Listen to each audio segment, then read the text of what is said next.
Do you feel the vibes?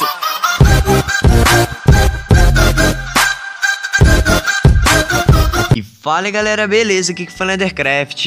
E bom galera, eu trago aqui pra vocês, pessoal, o download do MCPE 0.17.0 Build 2 com a loja inteira liberada, né?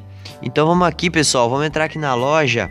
E como vocês podem ver, ó, vai estar aqui todos os packs de skin totalmente de graça para vocês usarem, né? Inclusive aqui todas as texturas. É completamente tudo liberado para você usar, né? E galera, me desculpe aí por ficar 2 dias sem trazer vídeo no canal. É que eu tô tendo muita dificuldade, galera, para trazer vídeo.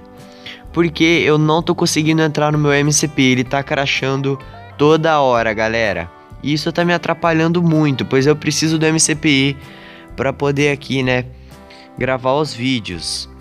E também, pessoal, outra coisa que tá acontecendo é que eu não tô conseguindo colocar texturas e addons.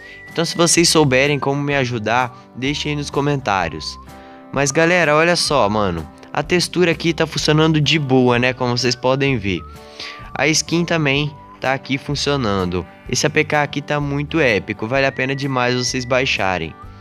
Mas bom galera, esse foi o vídeo, espero que vocês tenham gostado.